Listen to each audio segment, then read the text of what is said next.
Worldless is the debut title coming from the newly indie developing studio Noname Studios and was published through CoSync, which is a subsidiary of Thunderful Group, who also published other titles such as Phantom Spark,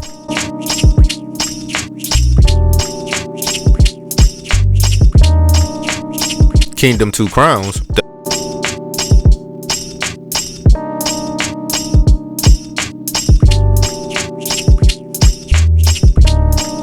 up-and-coming title Replaced,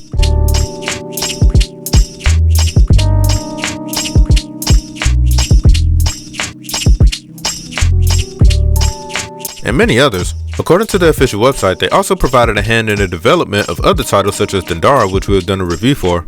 You can check it out for yourself. Link will be in the description below. Today we're going to be rocking out with the PlayStation version, so let's get into it.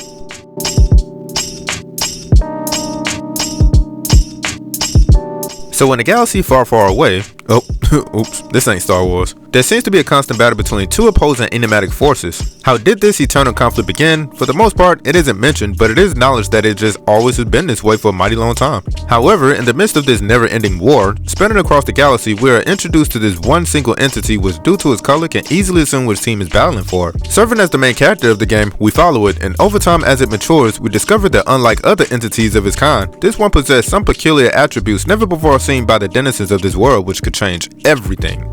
Now, are these changes welcomed by those accustomed to this seemingly loop of war between opposing sides?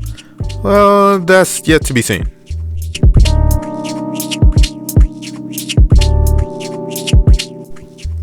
How this game looked was the first thing that grabbed my attention the first time I saw this game's trailer. Worldless utilizes this less is more approach in terms of its character designs. They themselves, along with how this game decided to do its maps, are just composed of lines and simple geometric shapes reminiscent of star constellations. If anybody hasn't said it already, the main character may have probably got its unique style from the main protagonist Rayman, seeing as though what keeps your main character limbs together are invisible. That is, until an action is performed which gives a more realized silhouette of the character. This doesn't just go for you, but seemingly all of the creatures, some of which resembles mythical and biblical creatures such as angels, demons, animals, you name it. And while we're talking about the characters, it would be highly disrespectful of me not to talk about an element that is a character in and of itself, and that would be the environments. The unique and authentic aesthetic presented within the various areas that you will find yourself traveling through. From the majestic and gorgeous to the apocalyptic, I found that all came with a certain charm with new ideas as far as game mechanics to maneuver through its areas. Speaking of game mechanics, Wordless is a two-dimensional metroidvania-esque side-scrolling puzzle platformer with a unique blend of real-time and turn-based combat. The player has the ability to move left and right and can jump to get to his destination. However, I will go more into depth by breaking down the two major components, which are indeed combat and exploration. Combat in Wordless starts off somewhat simple but becomes complicated as one mechanics gets stacked up on top of another. So as I stated before, Wordless has some RPG elements fused with real-time combat. When the player engages with an opponent, you and your enemies take turns attacking and defending. When it is your turn to attack, you have to take note that at the bottom of your character is a gauge that appears to run out every time it's your turn to be on the offensive side. This bar actually is the time limit the player has to input and execute attacks, which can come in the forms of magic and spells of various kinds and levels, fire, wind, ice, and lightning, and of course physical attacks, which all can be strung together. On top of this, you also have the ability to block, and for me this is where things become a tad bit challenging. Blocking, like most games, can be utilized for so long and has its limitations on what you can block and how long you can do it. The same concept applies here, but what you have to block with can't be utilized for a long period of time because that durability, after a couple of hits, it goes away, leaving you open for any and all attacks that I hope that you will be able to endure, but 9 times out of 10 probably won't. And this is where those shields come into place. See, you have these shields that you can put up, however you have to utilize them for specific attacks. In other words, you have to block physical and magical attacks with the corresponding proper shield, or else you will risk losing your health, which is located at the bottom part of your screen. If this goes all the way down, the player will expeditiously be ejected up out of the combat sequence. And since you are basically immortal and can't be unalive, there is no such thing as a game over screen. This allows the player to try again until they understand how to defeat their opponent. But even with that, things are a tad bit more complex because defeating an enemy is okay, but it will ultimately be a disservice to you if you just do that. The best thing to do is try to absorb your enemies so that you will be able to obtain these ores that the player can then apply via their skill tree in order to obtain better skills, shields, techniques that can pretty much help turn the tide of battle. Absorbing your enemies is very important, but how you do that is another element of combat that is slapped on that you also have to be mindful of. So if you take a look at this one side of the screen, you will notice this gauge that will either go up or down. This is your absorption gauge, which can increase and decrease depending on what the player does. If the player adheres to the symbol that is present with the corresponding proper attack type, then the gauge goes up. If the player diversifies their attacks, it goes up relatively quicker. And if you hit the enemy with what they are weak to, it goes up as well. However, if you receive damage, it goes down. One way you can defend yourself and stop this does come from what I mentioned before, blocking. One of the most important ways the player can determine which attack is coming can be seen with these lines that will appear on the enemy before they attack. All of their moves for the most part are telegraphed within a split second with the showing of vertical and horizontal lines. Vertical lines mean that a magic attack is about to hit you, whilst horizontal lines mean that the attacks are going to be physical. When playing Wordless, in the beginning, the battles make sure that the player gets the concept down pat before introducing enemies who will start to mess things up by doing combos that will incorporate both.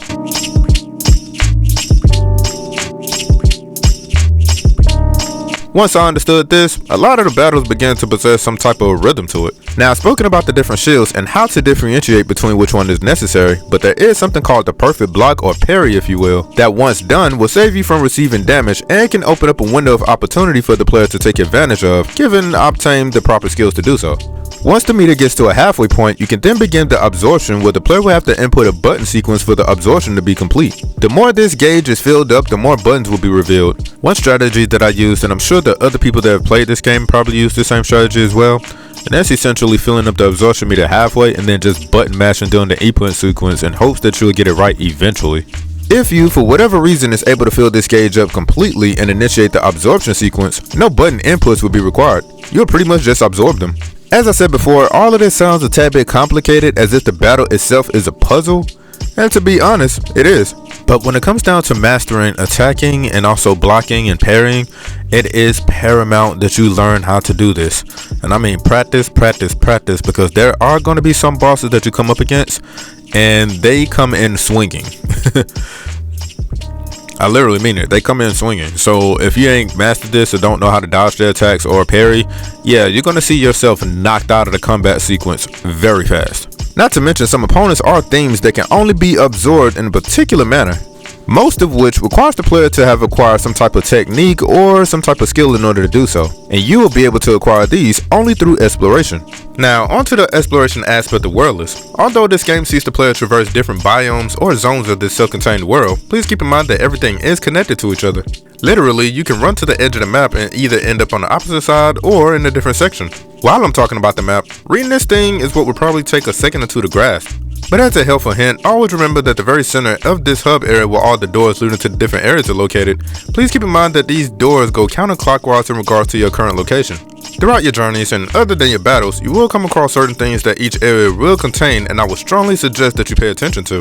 The first that I want to talk about are these talisman looking items that you will see floating about. But it isn't like you could just go to one of these things and get it simply. Well, maybe in the beginning, but throughout the game, obtaining these things is a puzzle within itself. Some will consist of being time obstacles, going to different areas to find different lights, and even paying attention and memorizing patterns to input. There are a lot of these themes, and it does seem a lot, but it's worth it. There are also these seemingly fallen entities that will give you more of these orbs to get skills if you find them. The next item you'll be able to find are these things that can increase your health or how many times you can take damage. You get these by ripping the heads off of dead beings. Talk about morbid. Next are these green triangles that, when all are found, grants entry into a room that probably possesses the most challenging obstacle course Wordless has to offer. But if you can get by it, you'll get something that is straight up amazing. And last but certainly not least are these stone tablets. What I can tell you about these is that they open doors to a certain location that will make sense towards the end of the game, but what they really do is mark all of the locations of the things that I'm telling you about. So all you have to do is just go and pick them up. But please be mindful, you can only access this after you obtain a certain thing. Now, before I go to the next segment, I really want to talk about the importance of exploring regions, a lot of which may not initially be accessible, such as passageways, items, and even some enemies won't even be absorbed or defeated until the player has acquired certain abilities, which would then allow them to progress and defeat those enemies. This is a metroidvania after all, so there would be some backtracking involved, so expect some platforming puzzles, but in terms of gameplay, things really get interesting when you meet this guy here. And I think that's the second time I hinted at this, but overall, Wordless is a well-crafted game, and it's fun.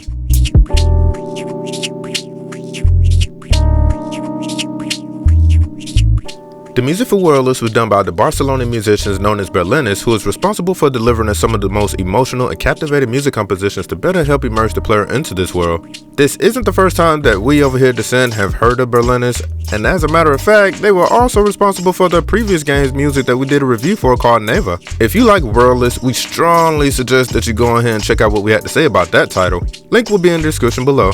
Wordless' original soundtrack is 18 tracks long and features some of the most atmospheric and ethereal tunes presented in audio format. To be honest, one could just put this kind of music on and go into an epic meditative state and have their imagination go wild or even rest peacefully too. If you don't believe me, you can check it out for yourself. I will provide links within the description below so you can go ahead and have a listen for yourself.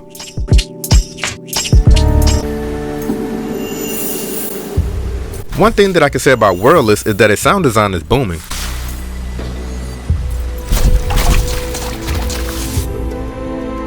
The first time I heard this big bang in the beginning, I just simply melted.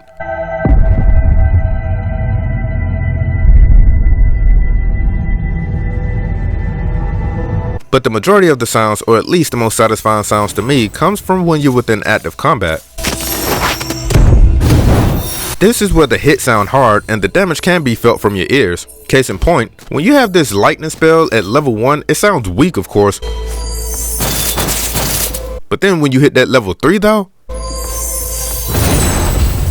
Also, the main character that you play as, when it walks around, sounds like it's made of glass.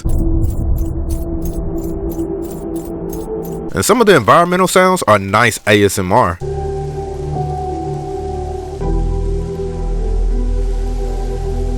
Throughout my gameplay while I was playing, I plugged my headphones into the controller and it just sounded amazing. Overall, the sound design is astounding.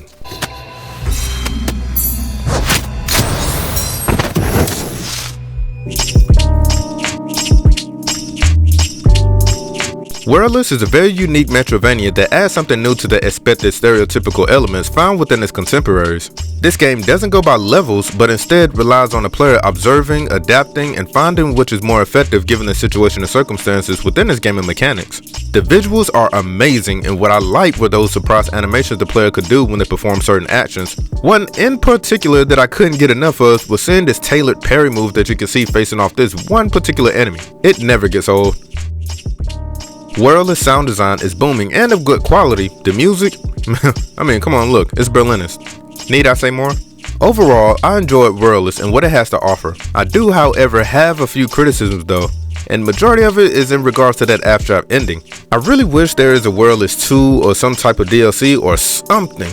I and many other people want to see more Wordless, but until that, or if that even happens, you can check out Wordless for yourself. It's now available for Xbox Series S and X, PlayStation 4 and 5, Steam for PC, and a Nintendo Switch for $20. And until next time, be safe out there, and peace y'all.